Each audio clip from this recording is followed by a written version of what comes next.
ዓለም ሁልጊዜ በታላላቅ ጀግናና በጦር መሪዎች ታሪክ ትሞላለች። ነገር ግን አንዳንዴ የታሪክን አቅጣጫ የሚቀይሩ ታላላቅ ጀነራሎች ሳይሆኑ ማንም የማያውቃቸው ተራ ሰዎች ናቸው። ታኅሳስ 2010 ላይ በመካከለኛው ምስራቅና በሰሜን አሜሪካ ሰማይ ስር አንድ ታላቅ ፍንዳታ እየተንቀጠቀጠ ነበር። ሕዝቡ ግን አያውቅም። ለአስርተ ዓመታት በአረብ ሀገራት የነበረው አየር የፍርሃትና የዝምታ ነበር። ከቱኒዚያ እስከ ግብፅ፣ ከሊቢያ እስከ ሶሪያ መሪዎች እንደ ዘላለም አምላክ በዙፋናቸው ላይ ተክለዋል። ሕዝቡ መተንፈስ ይችላል፣ መናገር ግን አይችልም። መራመድ ይችላል፣ መቃወም ግን አይችልም። ይህ ዝምታ ግን ሰላም ሳይሆን በማንኛውም ሰኮንድ ሊፈነዳ የተቃረበ የቁጭት እሳተ ገሞራ ነበር። ዛሬ የምንጀምረው ታሪክ ይሄ እሳተ ገሞራ እንዴት በአንዲት ክብሪት እንደፈነዳ የሚያሳይ ታሪክ ነው። ወደ ቱኒዚያዋ መሃል ሀገር እንወሰዳችሁ፣ ሲዲ ቡዜይድ። እዚህ ከተማ ውስጥ የ26 ዓመት ወጣት መሐመድ ቦአዚዝ ይኖራል። መሐመድ የዩኒቨርሲቲ ምሩቅ አይደለም፣ ነገር ግን የቤተሰቡ ብቸኛ ምሰሶ ነው። 8 ቤተሰቦቹን የሚያስተዳድረው በቀን ከሚያገኘው ጥቂት ዲናር ነው።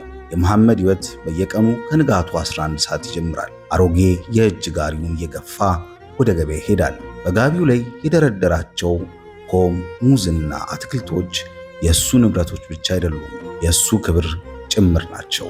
መሐመድ ታላቅ ሕልም አልነበረውም። ቤተሰቦቹ እንዳይራቡ፣ እህቱ ትምህርቷን እንድትጨርስና አንድ ቀን የራሱ ሱቅ እንዲኖረው ብቻ ነበር የሚመኘው። ነገር ግን በቱኒዚያ ውስጥ ተራ ሰው መሆን ዋጋ ያስከፍላል። የፕሬዝዳንት ዘይን አል አብዲን ቢል አሊ አገዛዝ እስከ ታችኛው የፖሊስ መዋቅር ድረስ በሙስና ተበላሽቷል።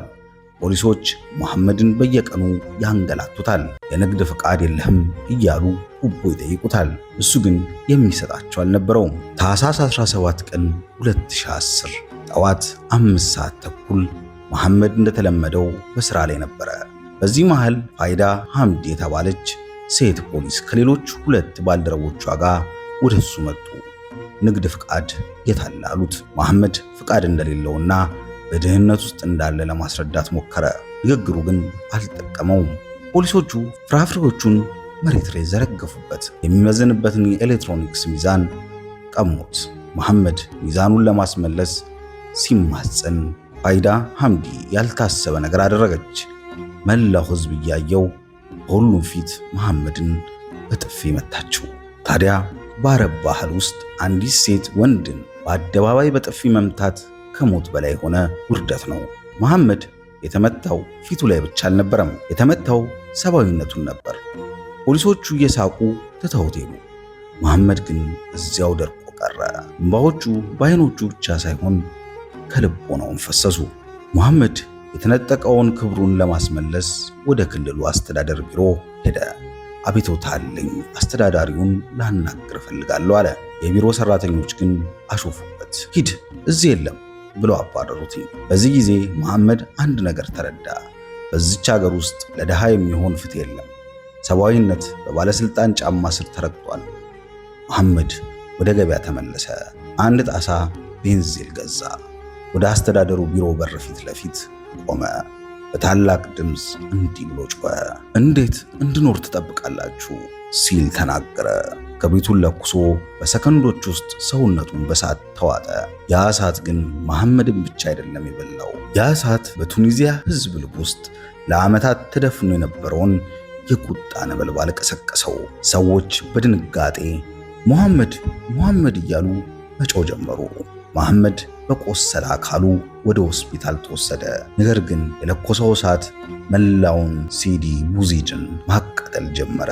የመሐመድ ቦአዚዝ ቤተሰብና የከተማዋ ነዋሪዎች በዚያን ዕለት አደባባይ ወጡ። መጀመሪያ ላይ ጥቂቶች ነበሩ። ፖሊስ በዱላና በጋዝ ሊበትናቸው ሞከረ። ነገር ግን በሁሉም ውስጥ ፍርሃት ሞቶ ነበረ። እኛም እንደ መሐመድ ሞተናል፣ ከዚህ በላይ ምን ይመጣል የሚል ስሜት በሁሉም ውስጥ አስተጋባ። ዜናው በማህበራዊ ሚዲያ፣ በሞባይል ስልኮች ሰርጥ ወደ ሌሎች የቱኒዚያ ከተሞች ተሰራጨ። መሐመድ ሆስፒታል ውስጥ በሕይወትና በሞት መካከል ሆኖ እየታገለ፣ ቱኒዚያ ግን አዲስ ሕይወት እየዘራች ነበረ። ማንም ያላሰበው፣ ማንም ያልገመተው የአረብ አብዮት የመጀመሪያ ብልጭታ በዚህ መልኩ ተቀጣጠለ። መሐመድ ቡአዚዝ በሆስፒታል አልጋ ላይ ከቃጠሎ ጉዳት ጋር እየታገለ ባለበት ወቅት በውጪው ዓለም ያለው ነገር ግን ተቀይሮ ነበረ። በሲዲ ቡዚድ የፈነዳው ቁጣ እንደ ሰደድ እሳት ወደ ጎረቤት ከተሞች ተዛመተ። ለ23 ዓመታት ቱኒዚያን በብረት መድፋቸው የገዙት ፕሬዝዳንት ዛይን አሊ አብዲን ቢላሊ መጀመሪያ ላይ ነገሩን እንደ ተራ ውከት ቆጥረውት ነበር። ነገር ግን ይህ ተራ ውከት አልነበረም። የቱኒዚያ ወጣቶች የታጠቁት ድንጋይ ብቻ አልነበረም። የቴክኖሎጂ ውጤት የሆነውን ፌስቡክን ለትግል ተጠቀሙበት። በድብቅ የተቀረጹ የፖሊስ ጥቃቶችን ለዓለም ይፋ ሆኑ። ፍርሃት በየቤቱ ግድግዳ ስር ገብቶ ለነበረበት ሀገር ወጣቶች በአደባባይ ቆመው ስራ፣ ነፃነትና ሰብአዊ ክብር እያሉ ሲጮሁ ማየት ለብዙዎች ተአምር ነበረ። ታኅሳስ 28 ቀን 2010 ቢን አሊ በአገሪቱ ብሔራዊ ቴሌቪዥን ብቅ አሉ። ንግግራቸው ግን ከህዝቡ ቁጣ ጋር የሚመጣጠን አልነበረም። ሰልፈኞቹን ጽንፈኞችና በውጭ ኃይል የሚታዘዙ ቅጥረኞች ሲሉ ጠሯቸው። ይህ ንግግር እሳቱ ላይ ጋዝ እንደማርከፍከፍ ሆነ። የጸጥታ ኃይሎች በሰላማዊ ሰልፈኞች ላይ ቀጥታ ጥይት መተኮስ ጀመሩ። በካሴሪና በታላ ከተሞች የፈሰሰው የንጹሐን ደም አብዮቱን ይበልጥ አቀጣጠለው። ወላጆች ልጆቻቸው በጥይት ተመተው ሲወድቁ እያዩ ወደ ኋላ ከማፈግፈግ ይልቅ ከእንግዲህ የምናጣው ነገር የለም ብለው ወደፊት ገፉ። ጥር 4 ቀን 2011 መሐመድ ቡአዚዝ በደረሰበት ጉዳት ሕይወቱ አለፈ። የቀብር ስነ ስርዓቱ ወደ ታላቅ ሕዝባዊ ተቃውሞ ተቀየረ። አሁን ትግሉ ወደ ዋናው ከተማዋ ቱኒዝ ዘልቋል።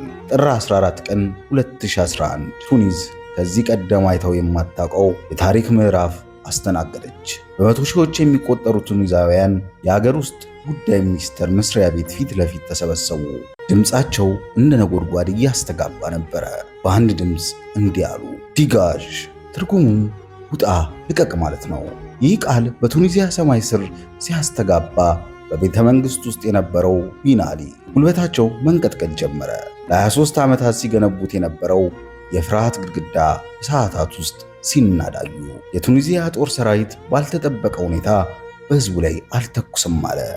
ይህ ለቢን አሊ የመጨረሻ መርዶ ነበረ። የጸጥታ መዋቅሩ ሲፈርስና ቤተ መንግሥቱ ከበባ ውስጥ ሲወድቅ ቢን አሊ ንብረታቸውንና ቤተሰባቸውን ይዘው በችኮላ ወደ አየር ማረፊያ ቀኑ። ጥር 14 ምሽት ላይ የቱኒዚያን ምድር ጥሎ ወደ ሳውዲ አረቢያ በረረ። አንድ አምባገነን መሪ በሕዝብ ኃይል ከስልጣን ተወገደ።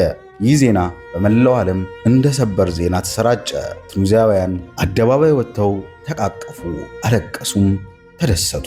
ይህ አብዮት የጃስሚን አብዮት ተብሎ ተሰየመ። ጃስሚን የቱኒዚያ ብሔራዊ አበባ ናት፣ ውብ ግን ጠንካራ። ቱኒዚያ በአንጻራዊነት ሰላማዊ በሆነ መንገድ ወደ ዲሞክራሲያዊ ሽግግር በመግባት የመጀመሪያዋ የአረብ ሀገር ሆነች። ነገር ግን የታሪኩ ፍጻሜ እዚህ ላይ አይደለም። የቱኒዚያ ስኬት በሌሎቹ አረብ ሀገራት ለነበሩ ሕዝቦች ትልቅ ተስፋ ሰጠ። እነሱ ከቻሉ እኛ ስለምን አንችልም የሚል ጥያቄ በካይሮ በትሪፖሊና በደማስቆ ጎዳናዎች ማስተጋባት ጀመረ። የአረብ ሀገር ማዕበል አሁን ገና ጅማሮን አደረገ። ቱኒዚያ የአረብ አብዮት መጀመሪያ ልትሆን ትችላለች። ግብፅ ግን የአብዮቱ ሞተር ነበረች። ቱኒዚያ ክብሪቱን ከለኮሰች፣ ግብፅ ደግሞ ያንን ነበልባል ወደ እቶን እሳት ቀየረች። ግብፅ ዝም ካለች መላው የአረብ ዓለም ይተኛል። ግብፅ ከነቃች ግን መላው ቀጠና ይነቃቃል። ለ30 ዓመታት ግብፅ በአንድ ሰው ጥላ ስር ነበረች፣ ሁስኒ ሙባረክ። ዘመናዊ ፈርዖን እየተባሉ የሚጠሩት እኚህ ሰው አገሪቱን በድንገተኛ አዋጅ አፍነው ይዘዋታል። ወጣቶች ተስፋ ቆርጠው ድህነት ቤቱን ሰርቷል። ሙስና ደግሞ እንደ ካንሰር ተስፋፍቷል። ነገር ግን የቱኒዚያው ቢላሊ መውደቅ ለግብፃውያን አንድ ትልቅ መልእክት አስተላለፈ። የማይነኩ የሚመስሉ አምባገነኖች ይወድቃሉ የሚል መልእክት። አብዮቱ በአደባባይ ከመጀመሩ በፊት በዲጂታል ዓለም ተጀምሮ ነበር። ካሊድ ሰይድ የተባለ ወጣት በአሌክሳንድሪያ ከተማ በፖሊሶች ተደብድቦ መገደሉ የብዙዎቹን ቁጣ ቀሰቀሰ። ሁላችንም ካሊድ ሰይድ ነን የሚል የፌስቡክ ገጽ ተከፈተ። ይህ ገጽ ጥር 25 ቀን 2011 ዓ.ም የቁጣ ቀን እንዲሆን ጥሪ ያቀረበ። ጥር 25 በግብፅ የፖሊስ ቀን ተብሎ የሚከበር በዓል ነበር። ወጣቶች ግን ቀኑን የፖሊስ ግፍ የሚያወግዙበት ቀን አደረጉት። መጀመሪያ ላይ ሰልፈኞቹ ጥቂት ሺዎች ይሆናሉ ተብሎ ቢገመትም ከካይሮ ሰማይ ስር የወጣው ጩኸት ግን የዓለምን ትኩረት ሳበ። ሁሉም ታህሪር ማለት ጀመሩ። ታህሪር በአረበኛ ነፃነት ማለት ነው። ይህ አደባባይ የግብፅ አብዮት ልብ ሆነ። እዚህ አደባባይ ላይ የታየው ትዕይንት ግን ዓለምን አስገረመ። በታህሪር አደባባይ ላይ መደብ የለም። ባለሀብቱ ከድሃው ጋር ዳቦ ይካፈላል። ዶክተሩ የመንገድ ጽዳቷን ቁስል ያክማል። ሙስሊሞች ለሰላት ሲቆሙ ክርስቲያን ወንድሞቻቸው ጥቃት እንዳይሰነዘርባቸው እጅ ለእጅ ተያይዘው ክበብ ሰርተው ይጠብቋቸዋል። ይህ የታህሪር መንፈስ ነበር፣ ፍርሃቱ ሞቶ ክብር የነገሰበት ስፍራ። መንግስት ኢንተርኔትና ስልክ በመዝጋት ህዝቡን ለማደናገር ሞከረ። ነገር ግን የህዝቡ ልብ እርስ በእርስ በመተሳሰር ቁርጠኛ ሆኖ መቆሙ የኬብሉን መቋረጥ ምንም ፋይዳ አልሰጠውም ነበር። ግብፃውያን በየቤቱ እየሄዱ ጎረቤታቸውን ቀሰቀሱ። ካይሮ ብቻ ሳትሆን ስዊዝ፣ አሌክሳንድሪያ እና ፖርት ሳይድ በእሳት ነደዱ። ሆስኒ ሙባረክ ስልጣናቸውን በቀላሉ ለመልቀቅ አልፈለጉም። የካቲት 2 ቀን 2011 የግመል ጦርነት ተብሎ የሚጠራው አሰቃቂ ክስተት ተፈጠረ። የመንግስት ቅጥረኞች በግመልና በፈረስ ላይ ሆነው የታህሪር ሰላማዊ ሰልፈኞችን በሰይፍና በዱላ ጨፈጨፉ። ይሄ ድርጊት ግን ህዝቡን ከማስፈራራት ይልቅ ይበልጡኑ ለትግል እንዲቆም አደረገው። ወጣቶች ለ18 ቀናት ሌትና ቀን ሳይተኙ አደባባዩን ጠበቁ። ጦር ሰራዊቱ በመጨረሻም በህዝብ ላይ ላለመተኮስ ወሰነ። ይህም ለሙባረክ የመጨረሻ የሽንፈት ደውል ሆነ። የካቲት 11 ቀን 2011 ዓ.ም ምሽት 6 ሰዓት የፕሬዝዳንቱ ምክትል ኦማር ሱሌማን በቴሌቪዥን ቀረቡ። በ30 ሰከንድ ንግግር እንዲህ አሉ። ፕሬዝዳንት ሆስኒ ሙባረክ ከስልጣን ለመልቀቅ ወስነዋል። በዚያች ቅስፈት ካይሮ በደስታ አበደች። በሚሊዮን የሚቆጠሩ ሰዎች ተቃቀፉ። ጭንቅላታችሁን ወደ ላይ አንሱ፣ እናንተ ግብፃውያን ናችሁ የሚል መፎክር አስተጋባ። የ30 ዓመት አምባገነንነት በ18 ቀናት የህዝብ ጽናት ተንበረከከ። የግብፅ ህዝብ በጽናቱና በእምቢተኝነቱ አሸነፈ። አብዮቱ ግን እዚህ ላይ አያበቃም። ይህ ድል ወደ ሊቢያ፣ ወደ የመን፣ ወደ ሶሪያ የሚጓዝ የማዕበል ጉዞ ይበልጥ ፈጣን አደረገው። በቱኒዚያና በግብፅ የታየው የሰላማዊ አብዮት ድል ወደ ሊቢያ ሲሻገር ግን መልኩን ቀየረ። ሊቢያ እንደ ጎረቤቶቹ አልነበረችም። እዚያ ጋር ለ42 ዓመታት ሀገሪቷን የመሯት ኮሎኔል ሙሐመር ጋዳፊ አሉ። ጋዳፊ ለሊቢያውያን መሪ ብቻ አልነበሩም። የአብዮት መሪ፣ የአፍሪካ ነገስታት ንጉሥ ነኝ ብለው ራሳቸውን የሰየሙ ነበሩ። የካቲት 2011 በቤንጋዚ ከተማ የተጀመረው ተቃውሞ እንደ ቱኒዚያው በዳንስና በመፎክር ብቻ አላበቃም። ጋዳፊ ተቃዋሚዎቻቸውን አይጦች ሲሉ ጠሯቸው። በቴሌቪዥን ቀርበው ባደረጉት ታዋቂ ንግግር እንዲህ አሉ። ቤት በቤት ሰፈር በሰፈር መተላለፊያ በመተላለፊያ እያደንን እናጠፋቸዋለን። ይህ ንግግር ተቃውሞውን ወደ ጦርነት ቀየረው። ጋዳፊ የጦር አውሮፕላኖቻቸውና ታንኮቻቸውን በገዛ ህዝባቸው ላይ አዘመቱ። በሊቢያ ሰማይ ስር ሰላማዊ ጩኸት ሳይሆን የከባድ መሳሪያ ድምፅ አስተጋባ። ዓለም አቀፍ ማህበረሰብ የጋዳፊን እርምጃ በዝምታ አልተመለከተም። የተባበሩት መንግስታት ድርጅት ሰላማዊ ሰዎችን ለመጠበቅ በሚል የኔቶ ጦር ጣልቃ እንዲገባ ወሰነ። የፈረንሳይ፣ የብሪታንያ፣ የአሜሪካ የጦር አውሮፕላኖች ጋዳፊ ወታደራዊ ይዞታዎችን መደብደብ ጀመሩ። ለ8 ወራት በዘለቀው ደም አፋሳሽ ጦርነት አማጽያኑ ዋና ከተማውን ትሪፖሊን ተቆጣጠሩ። ኮሎኔል መሐመድ ጋዳፊ ወደ ትውልድ ከተማቸው ሲርት ሸሹ። ጥቅምት 20 ቀን 2011 ዓ.ም ዓለምን ያስገረመ ዜና ተሰማ። ጋዳፊ በአንድ የውሃ መፍሰሻ ቱቦ ውስጥ ተደብቀው ተገኙ። ለ42 ዓመታት በክብርና በግርማ የኖሩት ንጉሥ መጨረሻቸው በአማጽያን እጅ በውርደት ሆነ። የጋዳፊ መሞት ግን ለሊቢያን ሰላምን አላመጣም። አምባገነኑ ቢወድቅም አገሪቱ ግን በጎሳና በታጠቁ ኃይሎች መካከል ተከፋፈለች። የሊቢያ ህልም ወደ ቅዠት ተቀየረ። ሊቢያ እንደ ግብፅና እንደ ቱኒዚያ በሰላማዊ መንገድ መሪዋን ማውረድ አቃታት። መሪዋን ገደለች። ህዝቡም አሁንም ድረስ ውጥንቅጥ ውስጥ ገባ። የተለያዩ ሀያላን ሀገራት አቅማቸውን የሚያሳዩበት አገር አደረጓት። ታሪካችንን ወደ ደቡብ ወደ አረብ ባህረ ገብ መሬት ጫፍ እንውሰዳችሁ። የመን የአረብ ዓለም ደሃ ሀገር ብትሆንም ህዝቧ ግን ለለውጥ ያለው ጥማት ከማንም አያንስም። ለ33 ዓመታት የመንን የገዙትኝ አሊ አብደላ ሳሌህ ስልጣናቸውን ሙጥኝ አሉ። በሰንዓ ከተማ የሚገኘው የለውጥ አደባባይ ለወራት በሰልፈኞች ተሞላ። ሳሌህ ተቃዋሚዎቻቸውን ዳንሰኞች እያሉ ይሳለቁባቸው ጀመር። ነገር ግን በሰኔ ወር 2011 በቤተ መንግስታቸው መስጊድ ውስጥ በደረሰ የቦምብ ፍንዳታ ሳሌህ ክፉኛ ቆስለው ለሕክምና ወደ ሳውዲ አረቢያ ሄዱ። በጎረቤት ሀገራት ግፊት ሳሌህ ስልጣናቸውን ለምክትላቸው ለአብዱ ሮቦ መንሱር ሃዲ ለማስረከብ ተስማሙ። ይህ ሽግግር ሰላማዊ ይመስል ነበር። ሆኖም ግን ከመጋረጃ ጀርባ ሌላ ሴራ እየተጎነጎነ ነበረ። የሳሌህ ደጋፊዎችና የሁቲ አማጽያን ተባብረው ዋና ከተማዋን ሰንዓን ተቆጣጠሩ። ይህ ድርጊት የመንን ወደ ታላቅ የእርስ በርስ ጦርነት ከተታት። የሳውዲ አረቢያ መራሹ ጥምረት ጣልቃ ገባ። የመን የዓለም ሀያላን ሀገራት ፍላጎት መፋለሚያ ሜዳ ሆነች። አብዮቱ ለየመን ያመጣው ዲሞክራሲ ሳይሆን ረሃብን፣ በሽታና ተስፋ መቁረጥን ሆነ። የሺህ ዓመታት ታሪክ ያላት የመን በአይን ማየት የሚከብድ ሰብአዊ ቀውስ ውስጥ ወደቀች። በቱኒዚያና በግብፅ የፈነጠቀው የአረብ ጸደይ ብርሃን በሊቢያና በየመን ሰማይ ስር መጥቆር ጀመረ። አብዮቱ ከሰላማዊ መንገድ ወጥቶ ወደ መሳሪያ ደም መፋሰስ ሲቀየር ውጤቱ ምን ያህል አስከፊ እንደሆነ ዓለም ተገነዘበ። ነገር ግን ትልቁና እጅግ ዘግናኙ ምዕራፍ ገና አልተፈጸመም። አብዮቱ ወደ ሶሪያ ደርሷል። ሶሪያ ውስጥ የሚፈጠረው ነገር ግን ከመላው ዓለም አቅም በላይ ሊሆን ይችላል። እስቲ አሁን ወደ ሶሪያ እናቅና።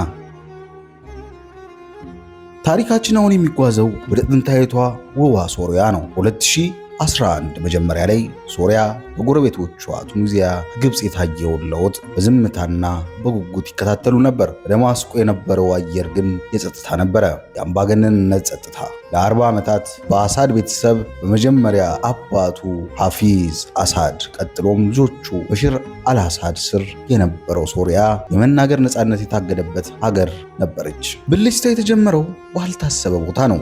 ዴራ በተባለች ትንሽ ከተማ በጉርምስና ዕድሜ ላይ የሚገኙ 15 ያህል ወጣቶች በአንድ የትምህርት ቤት ግድግዳ ላይ እንዲህ ብለው ጻፉ። ተራው ያንተ ነው ዶክተር። ዶክተር የተባለው በለንደን በአይን ሐኪምነት የሰለጠኑት ፕሬዝዳንት በሽር አልአሳድ ነበሩ። እነዚህ ልጆች የተጠቀሙትኝ የቱኒዚያና በግብፅ የሰሙትን መፈክር ነበረ። ነገር ግን ምላሹ አሰቃቂ ነበር። ፖሊሶቹ ልጆቹን አሰሯቸው፣ ጥፍሮቻቸውን ነቀሏቸው፣ አሰቃዩአቸው። የልጆቹ ወላጆች ልጆቻቸውን እንዲለቁላቸው ሲማጸኑ የጸጥታ ኃላፊዎቹ ልጆቻችሁን እርሷቸው፣ ሌሎች ልጆች ውለዱ በሚል ንቀት መለሱላቸው። ይህ ንቀት ነው የሶሪያን እሳተ ገሞራ ያፈነዳው። የዴራ ልጆች ስቃይ መላዋን ሶሪያ አነቃነቃት። በመጋቢት 2011 ሶሪያን ነፃነት እያሉ አደባባይ ወጡ። ይህ ተቃውሞ መጀመሪያ ላይ ሃይማኖታዊ ወይም ጎሳን መሰረት ያደረገ አልነበረም። የሁሉም ሶሪያውያን የጋራ ጩኸት ነበረ። በሽር አልአሳድ ግን አንድ ምርጫ ብቻ ነበራቸው። እኔ ካልሆንኩኝ አገሪቱን እናቃጥላታለን የሚል መመሪያ። በሰላማዊ ሰልፈኞች ላይ ጥይት ዘነበ። የሶሪያ ጎዳናዎች በንጹሐን ደም ተጠመቁ። ለውጥ የጠየቁ አፎች በጥይት ለማዘጋት ከፍተኛ እርምጃ ተወሰደባቸው። ነገር ግን ግድያው ተቃውሞውን አላበረደውም። ይልቁንም የገዛ ሕዝባቸውን እንዲገድሉ የታዘዙ ወታደሮች መክዳት ጀመሩ። ነፃ የሶሪያ ጦር ተመሰረተ። ሰላማዊ አብዮት በአሳድ እልህኝነት ምክንያት ወደ መራራ የእርስ በርስ ጦርነት ተሸጋገረ። ሶሪያ የውስጥ ግጭት ብቻ ሆና አልቀረችም። የዓለም ሀያላን አገራት ፍላጎታቸውን የሚያስጠብቁበት የጦር ሜዳ ሆነች። ሩሲያና ኢራን የአሳድን መንግሥት ለመታደግ ቆረጡ። በሌላ በኩል አሜሪካ፣ ቱርክና የባሕረ ሰላጤ አገራት አማጽያኑን መደገፍ ጀመሩ። በዚህ ትርምስ ውስጥ ነው አይኤስኤስ የተባለው አክራሪ ቡድን ብቅ ያለው። ጦርነቱ 3-4 መልክ ያዘ። ጎረቤት ጎረቤቱን የሚያድንበት ተስፋ ጠፋ። የታሪክ መዛግብት የሆኑት ጥንታዊ ከተሞች በቦምብ ጋዩ። ሶሪያ ከአብዮታዊነት ወደ ሲኦልነት ተቀየረች። የሶሪያ ሰቆቃ የአረብ አብዮት ካመጣቸው ውጤቶች ሁሉ እጅግ ከባዱና እጅግ ዘግናኙ ሆኖ በታሪክ መዝገብ ሰፍሯል። የአረብ አብዮት በሰሜን አፍሪካና ሶሪያና ግብፅ ብቻ አልተገደበም። ማዕበሉ የዓለም የነዳጅ ማዕከል ወደነችው በፐርሺያ ባሕረ ሰላጤ ዘለቀ። በትንሿ ደሴት ሀገር ባህሬን የካቲት 14 ቀን 2011 የቁጣ ቀን ተባለ። በሺዎች የሚቆጠሩ ባህሬናውያን በማናማ በሚገኘው የዕንቁ አደባባይ ላይ ተሰበሰቡ። ጥያቄያቸው ዲሞክራሲ ማሻሻያ፣ የፖለቲካ እስረኞች እንዲፈቱና ለዘመናት ሀገሪቱን ሲመራ የነበረው የንግስና አገዛዝ ላይ የህዝብ ተሳትፎ እንዲኖርበት ነበር። ይህ ለባህሬን ንጉሳዊ ቤተሰብ ብቻ ሳይሆን በጎረቤት ሀገራት ትልቅ ስጋት ነበር። ምክንያቱም ባህሬን ከወደቀች ሌሎች የባህረ ሰላጤ ንጉሳውያን ቀጣይ ተራው የነሱ እንደሚሆን ያውቁ ነበረ። ባህሬን ውስጥ የተነሳው ተቃውሞ እንደ ግብፅና ቱኒዚያ በሰላማዊ መንገድ አልተቋጨም። ይልቁንም ወታደራዊ ምላሽ ተከተለው። መጋቢት 2011 የባህረ ሰላጤው ሀገራት ትብብር GCC አባላት የሆኑትን ሳውዲ አረቢያና የተባበሩት አረብ ኤምሬትስ ጦራቸውን ወደ ባህሬን ላኩ። ይህ ያልተጠበቀው እርምጃ ነበረ። የአንድ ሀገር አብዮት በጎረቤት ሀገራት ወታደራዊ ኃይል ሲገታ ታየ። የእንቁ አደባባይ ሐውልት ፈረሰ። ሰልፈኞች ተበተኑ። በመቶዎች የሚቆጠሩ ታሰሩ። ባህሬን ሰማይ ስር የታየው የለውጥ ተስፋ በኃይልና በብረት መዳፍ ተቀጨ። ይህ ለሌሎቹ የባህረ ሰላጤ ሀገራት እዚህ ጋር አብዮት አይሰራም የሚል ማስጠንቀቂያ ሆነ። ከጥይትና ከኃይል በተቃራኒ ሌሎች ንጉሳውያን ግን ሌላ መንገድ መረጡ። በሞሮኮና በዮርዳኖስ ሕዝብ አደባባይ ወጥተው ነበረ። ነገር ግን እነዚህ ንጉሳውያን የታሪክ ትምህርት በደንብ ያነበቡ ይመስሉ ነበር። በሞሮኮ ንጉሥ መሐመድ ስድስተኛ ተቃውሞ እንደበረታ ወዲያውኑ ምላሽ ሰጡ። ሕዝቡን ከምጨቁን ስልጣኔን ላጋራ የሚል ይመስል በመንግስታዊ ማሻሻያ አወጁ። ጠቅላይ ሚኒስትር ስልጣን ከፍ አደረጉ። የሰብአዊ መብቶች እንዲከበሩ ቃል ገቡ። ዮርዳኖስም በተመሳሳይ ካቢኔ ለውጦችን፣ የምርጫ ሕግ ማሻሻያዎችን አደረገች። እነዚህ ሀገራት የአብዮቱ ማዕበል ከመጋፈጥ ይልቅ አብረውት ለመፍሰስ ሞከሩ። ንጉሳውያን መሪነታቸውን ጠብቀው ነገር ግን ለሕዝቡ የተወሰነ የነጻነት በር ከፈቱ። ይህም አገራቱ ወደ ደም አፋሳሽ ግጭት እንዳያመሩ አደረጋቸው። የአረብ አብዮት ትልቁ ስኬት አምባገነኖችን መጣል ብቻ አልነበረም። ትልቁ ስኬት የፍርሃትን ግድግዳ ማፍረሱ ነው። የአረብ ወጣቶች ድምፃቸው ዋጋ እንዳለው፣ መሪዎቻቸው ተጠያቂ መሆን እንዳለባቸው፣ ለውጥ የሚመጣው በአደባባይ በሚደረግ ጽናት መሆኑን ተምረውበታል። ያ ማዕበል ካለፈ 10 ዓመታት ነግደዋል። በአረብ ሀገራት ጎዳናዎች ላይ ጮህ የነበረው የተቃውሞ ድምፅ ዛሬ ጸጥ ብሏል። ያኔ በአደባባይ የነበረው ተስፋ፣ ወኔ ዛሬ በብዙሃን ዘንድ ወደ ጥያቄና ቁጭት ተቀይሯል። ያ ሁሉ መስዋዕትነት ለምን ነበር? ያ ሁሉ ደም የፈሰሰው ለዚሁ ነው የሚል ጥያቄዎች በየቤቱ ይሰማሉ። የአረብ አብዮት መጀመሪያ ላይ የአረብ ጸደይ ተብሎ ተሰይሞ ነበር። አዲስ አበባ የሚፈካበት፣ አዲስ ሕይወት የሚጀመርበት ወቅት። ነገር ግን ለብዙ ሀገራት ያ ጸደይ ሳይቆይ ወደ ቀዝቃዛ ጨለማው የአረብ ክረምት ተለወጠ። ዛሬ መለስ ብለን ስንመለከት የአብዮቱ ውጤት እንደየሀገራቱ መልክና ፖለቲካ የተለያዩ ሆኖ እናገኛቸዋለን። ቱኒዚያ የአብዮቱ መገኛ፣ ለዓመታት ብቸኛዋ የአረብ ዲሞክራሲ ተስፋ ተብላ ተሞካሽታ ነበር። ነፃ ምርጫ አካሄደች፣ አዲስ ሕገ መንግሥት አጸደቀች። ነገር ግን ዲሞክራሲ ብቻውን ዳቦ አይሆንም። የኢኮኖሚ ቀውስና የፖለቲካ አለመረጋጋት ሕዝቡን አታከተው። ዛሬ ቱኒዚያ በስልጣን ሽኩቻና በዲሞክራሲያዊ ወደ ኋላ ጉዞ ውስጥ ትገኛለች። ያ የቦሃዚዝ ተስፋ ዛሬም በፈተና ላይ ነው። ወደ ግብፅ ስንሻገር ደግሞ ታሪኩ ይበልጥ ግልጽ ነው። ያ ታላቅ የተሐሪር አደባባይ ዛሬ በፖሊስ ቁጥጥር ስር ነው። በታሪክ ለመጀመሪያ ጊዜ በነፃ ምርጫ ስልጣን ይዘው የነበሩትኝ መሐመድ ሙርሲ በወታደራዊ መፈንቅለ መንግስት ወረዱ።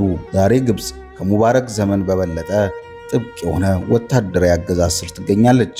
ለብዙ ግብፃውያን አብዮቱ ልክ እንደ ህልም መጥቶ የጠፋ የ18 ቀን ትውስታ ብቻ ሆኖ ቀርቷል። ለሊቢያ፣ ለሶሪያ፣ ለየመን ግን አብዮቱ ያመጣው የፖለቲካ ለውጥ ሳይሆን የሀገር መፍረስን ነው።